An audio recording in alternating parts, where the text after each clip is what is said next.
everybody, how are you doing today? I feel like this is deja vu because I just did this yesterday. Anyways, different material. Here today, Thursday, April 12th, 2018, for a knitting update. I'm playing with stuff and I shouldn't be. And let's fix my hair. It's a much better day. It's a beautiful, sunny, 70-degree weather day here in South Jersey.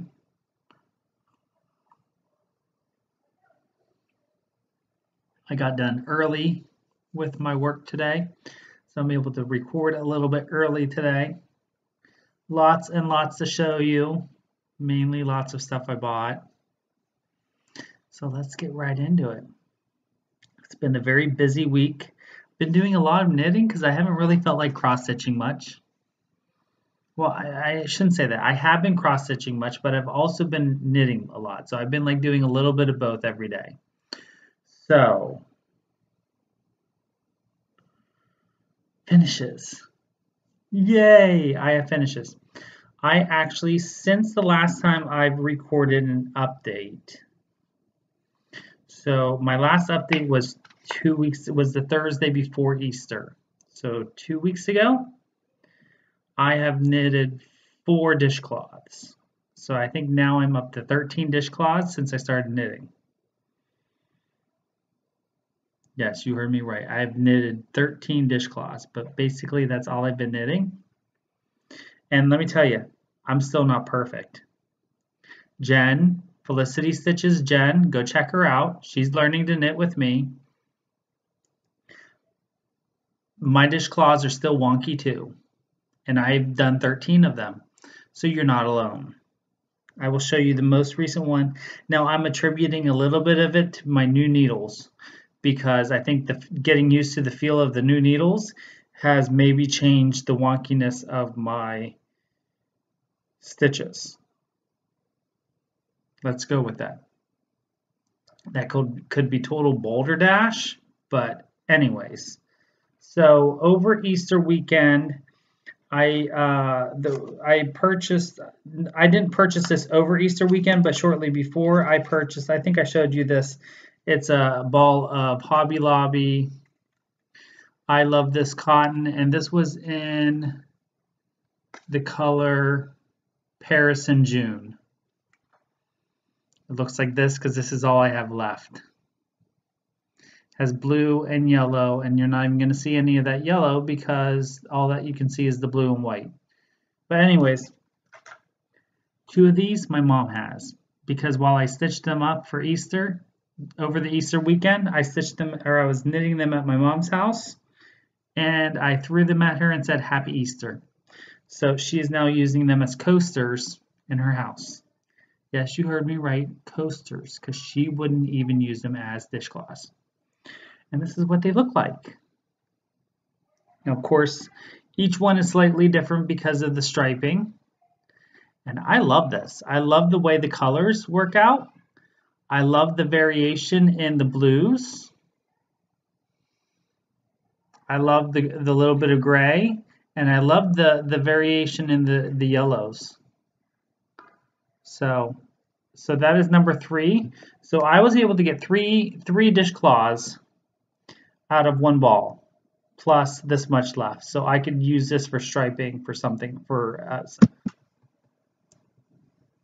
I can use this for striping. So, with another one. My colors are probably going to be a little bit off today because I have the windows open, sun is coming in, and I'm going to enjoy it. So, we're going to go with it. My other dishcloth that I have to show is the one that I used, my new Knitter's Pride needle that I showed you last week in my video on my field trip. And this is it. And it's a little wonky. And there's a little bit of a hole there. I don't know what I did. But that's okay. It was a way for me to practice my knitting with the new needles. I like the needles. You're all going to ask me, how'd you like the new needles? I like the needles. I like them much better than the Knit Picks needles. Of course, they're an upgrade. Now, they're my first upgraded needles. Are there other ones out there that I might enjoy better? We'll talk about that in a little bit. Anyways, there's my dishcloth. Yes, Jen, look at that wonkiness. But a part of that is the tension from the way it was hanging off the needle. Part of it, I don't know. It's just whatever. Maybe I'll actually use it. See, here's the thing, people. I don't use dishcloths to wash dishes in the first place. If it can't go in the dishwasher, I don't use it. And if I actually have to do a dish, if I actually have to wash dishes, I have one of those two-sided sponges that has the sponge on one side and the abrasive like Brillo style pad on the other side. And that's what I use to wash my dishes. I don't use dishcloths. So yes, I know I can use these as washcloths. So if anything, that's what I'll end up using these for.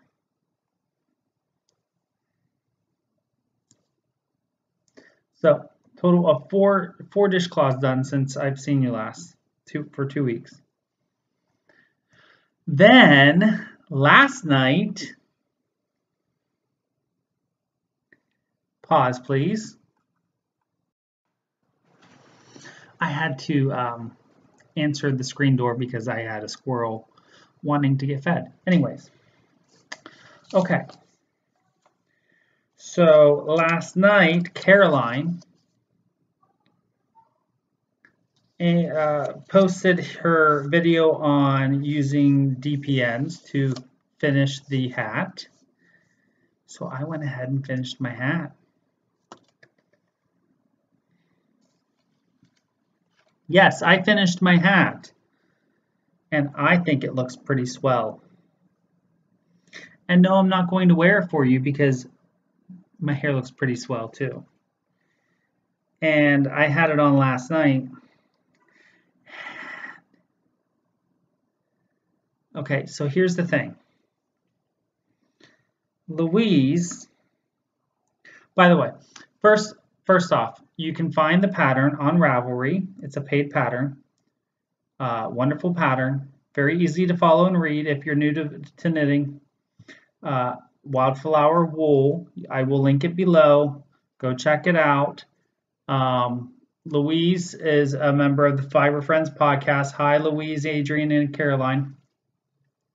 She's the one that designed this for Caroline's knitting classes so that she could teach me and all of you how to knit. Anyways, that's just in case you're new to my channel. Louise states, and I'm saying this facetiously, okay, so don't get your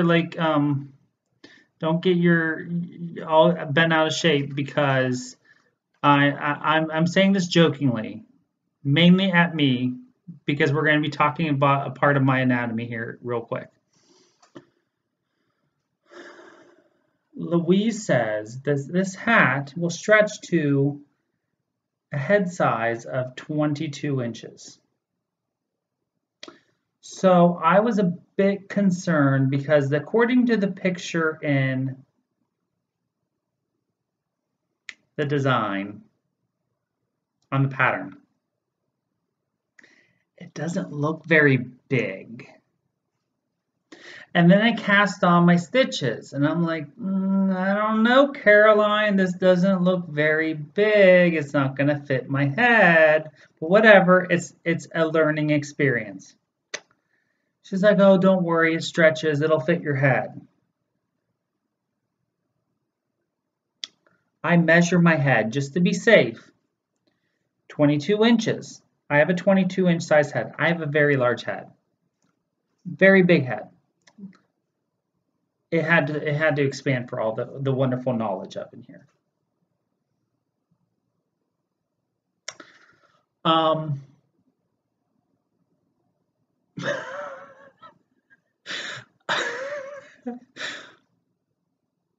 have a big head. And I don't mean that like I'm cocky. I'm joking here, people. I have a massively large melon head. I finished my hat. I put it on, and it barely goes over my ears, like barely. But it was a learning experience, and I enjoyed doing it, and it was a lot of fun. After I got past that whole like stressful part of casting on and doing the rib. Oh, so anyways, since the last video, and I'm not sure, let me get through all the stories here first. Since the last video, I was doing the rib, and I was almost done with the rib. Then I took it home, and I was working on it while we were in the car going to the outlet shopping with my family. And I got messed up. And of course, me being the perfectionist that I am and not thinking that I'm going to mess up, I don't put it in a lifeline. And so what do I end up doing? I had to start over again. But that's okay because it was all good practice. So it didn't take me long. Of course, remember I did the 5-inch rib so that I can have the folded over brim. And here it is.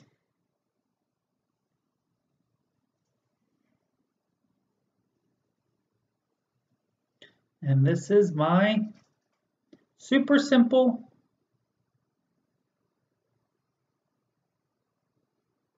hat.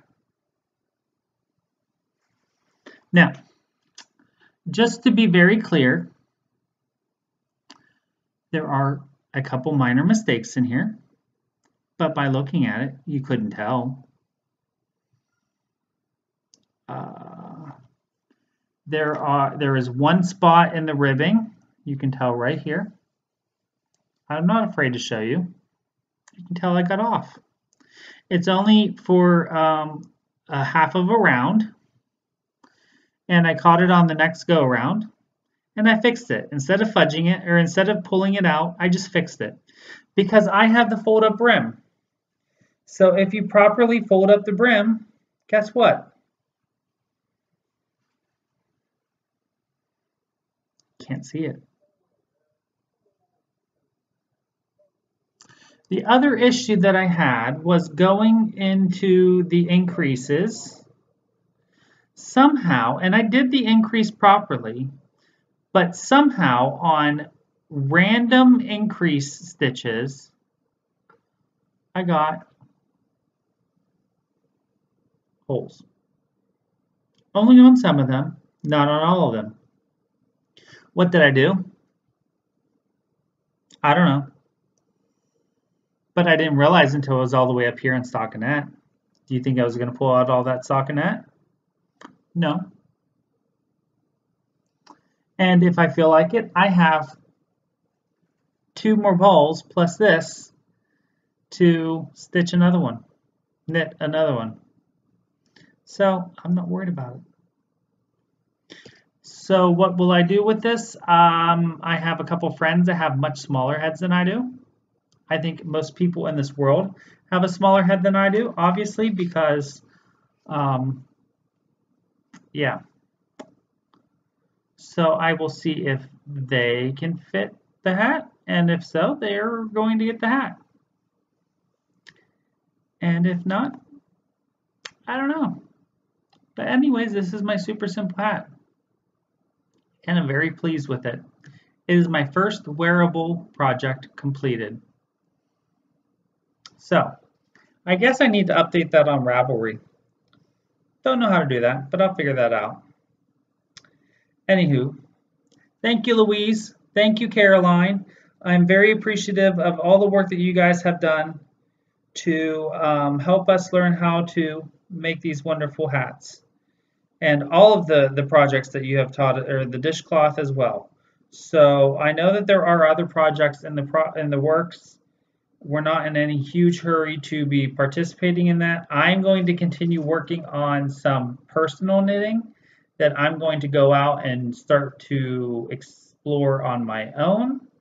I encourage all of you to do that, but as soon as Caroline is ready to continue teaching, I'm going to participate in that too.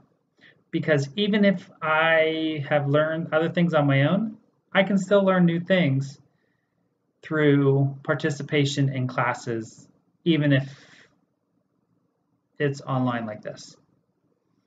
So,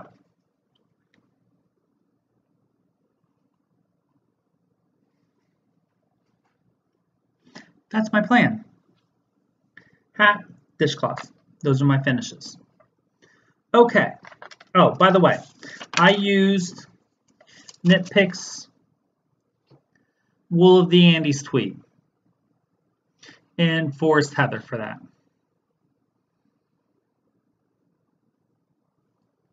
Okay. Now, current projects in incompleted states. I have one. And I'm afraid this is my my Vanna White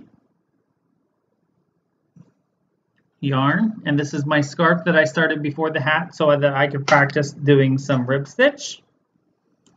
And this is how much I have done. I started a second ball of yarn. Remember, I have 4 of these balls. And so I was knitting away, and this was while I had gotten all of the stockinette done, and I was waiting on the DPN I was waiting on the DPN tutorial video. So while I was waiting for that, I was like, let's pull out the scarf to work on for a little bit. So I was knitting and I was knitting and I was knitting, and then this happens. You see what I did?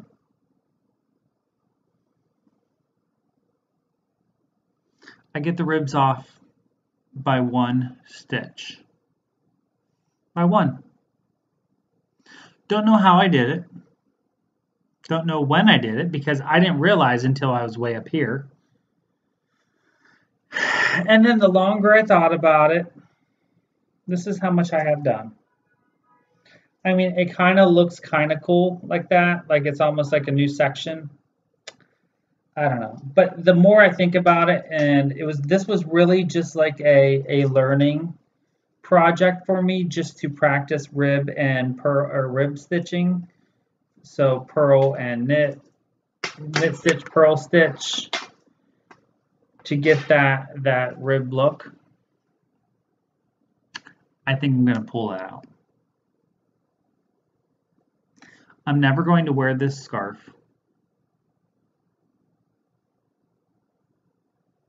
So I think I'm going to pull it out.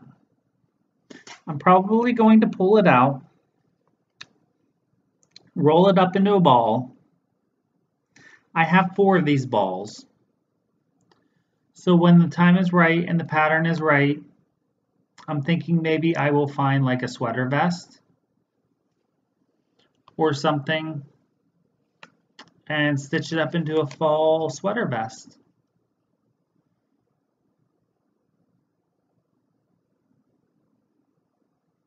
And enjoy it for that.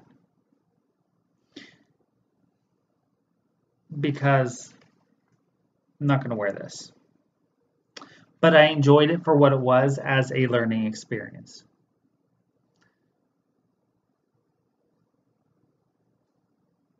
So this will probably be the last time you see this as a scarf because I'm probably going to pull it out. So, those are my projects. Now, the purchases. The purchases. I had mentioned last week in my field trip that I had purchased a needle set, an interchangeable needle at my local knitting store that I went to check out, and I liked it so much.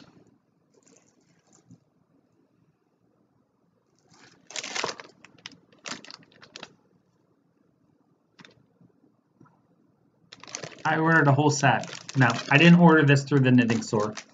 I found this on Amazon. I had to order some things on Amazon. I was browsing around on Amazon and I found this, so I took advantage of the price. Plus, I like instant gratification, and I could have this in 2 days. So this is the Nova Platina Interchangeable Deluxe Set. It has 9 knitting needle tips. It has the 4, 5, 6, 7, 8, 9, 10 and a half, or 10, 10 and a half, and 11 US sizes. And then it has 4 cords. It has a 24-inch, a 32-inch, and a 40-inch. It has a set of size markers, whatever that is. Honestly, I haven't even opened the bag yet. It has a set of size markers, 8 end caps, 4 cord keys, and 1 cord case. So that's what I got. And the reason I got this was so whenever I start projects, I have needles, because I really like these. And I do like these knitting needles. I like this interchangeable set because if I do go ahead and get some wooden ones, or if I go and get the, is it the chromas or something like that? They're like, I don't know. Y'all have talked about it before in your comments, but they have different styles. They all fit the same cords. So if I go on to airplanes and if I go traveling or whatever, I can take knitting in my carry-on if I get wooden needles.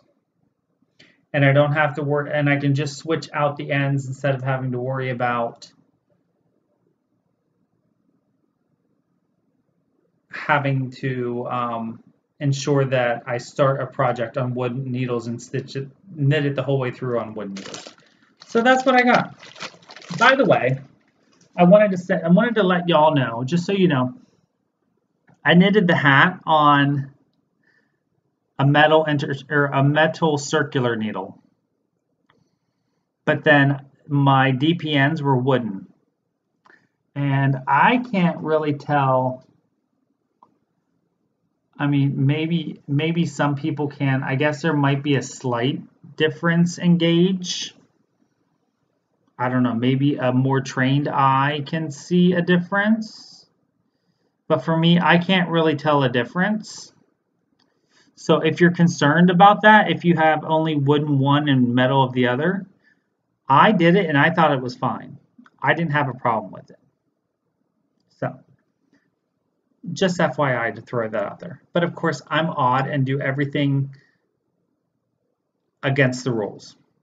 Not that there's any rules. Okay, so my other purchases are books. Books and a couple magazines. Okay, the first one was enabled to me by Brian of Blitz Stitch. So Brian of Blitz Stitch is a cross stitcher.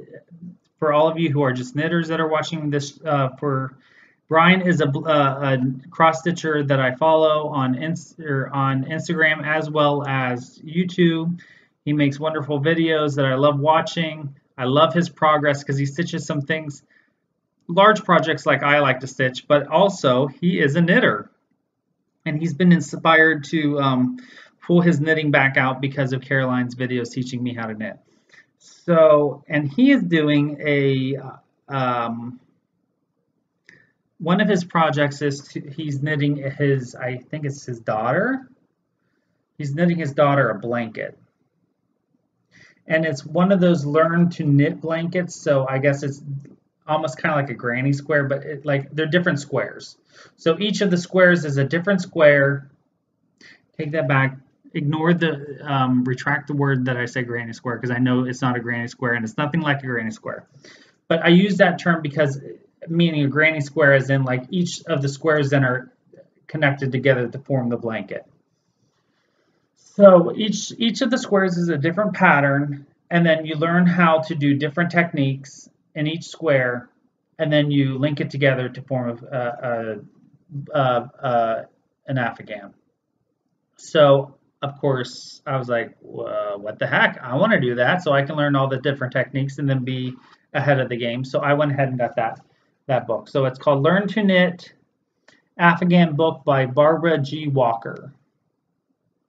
Now, of course, those kind of colors are definitely not my style. So it calls for, to do this Afghan, the way that the book says, you need 4 different colors of yarn. I'm probably going to do 2. I know I messaged Brian and asked him his opinion, and he already told me that he's only doing 2. So I'm probably going to order 2 different colored yarns and go from there. So I'm excited to start that. You know, some of the first ones are very easy, and I'm going to go straight through the book, just like one. It's 60. I believe it's 63. Yeah, 63 squares. So I'm going to go in order. So that's the first book I got. The second book I got was inspired by an email I got from Knitpicks because they had their books on sale 40% off. Maybe it's still 40% off, or maybe that was last week. Anyways, I didn't buy from Knitpicks because with shipping it would have been more expensive than if I went to Amazon. But it's a color workbook and it's called Alternate Stitch Dictionary. And it's 200 modern knitting motifs. And I think that's really cool. And I definitely want to learn how to do color work. So I think that's going to be fun. And I'm looking forward to learning how to do that. And even if I don't necessarily use this book in any particular way, it's nice to have. It's a nice resource. And maybe you might see some of this pop up in my cross-stitch designs as well. So it's a great resource to have. Plus it's hardback, and I love hardback books. Okay, and the last 2 purchases I made were inspired by my brother, who is also a knitter. And he had found this magazine, and it is, he found it online. I guess he found it online, I don't know. But it's a magazine for, it's all male patterns. It's all patterns geared towards men. So it's for male knitters and people who knit for men. And I am a man, and I knit for myself. So I cover both of those. So it's called Rib. And I literally just got this package in the mail today. So you can order it online. They have a website. It's called, you just go, I believe it's www.rib.com or Rib. I went to Google and searched Rib Knitting Magazine. If you order the magazine, then you also get a key that you can get the patterns digitally. It's inside the magazine. And it's a really nice magazine. It's colored pictures, I think some color patterns. They have nice, they have ads in here. It's a nice modern magazine. They even have a drink of a magazine in here. This one's the Moscow Mule, one of my favorites. So this is issue number 2. Issue number 1 was no longer available when I went to get the magazine. Actually, my brother's knitting this sweater right here. I believe it's the one he's knitting it. Not in this color, though. Not really my style, but, you know. So he's knitting that sweater. So really nice, and it's nice, hard, heavy paper. Really nice. And then I also went ahead and got, while I was ordering for the same, you know, at the same time, I went ahead and got issue number 3. So volume number 3. And now this sweater I want to knit. So here we go. Here's a good picture of it. Love that sweater. And I love those colors. I would knit it up just like that. So don't be surprised if you see me start this after I order the supplies, or, you know, kit it up. Anyways, so yeah, like that. So the magazine comes with about 1, 6 patterns. And then it has some discussion, like interviews. You know, there's a couple articles, the patterns, and a drink recipe. This one has an old-fashioned, which is my friend's favorite drink, even though he doesn't use bourbon.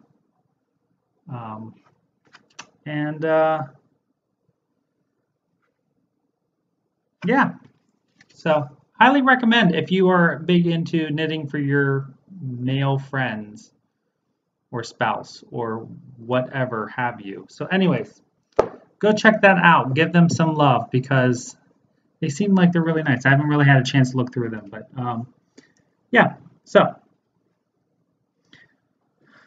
that's all I have for you today. So I hope you all have a wonderful knitting week. I'm going to try. I'm looking forward to, I have no idea what I'm going to start. Probably don't be surprised if I have some more dishcloths done for the next time I see you. Because that seems to be what I've been doing lately. That's basically what I have in my stock back there too. So I have lots of dishcloth yarn. But that's okay because I can use the practice. And actually I have another pattern for a dishcloth that I would really like to try. I think Caroline sent it to me too, so.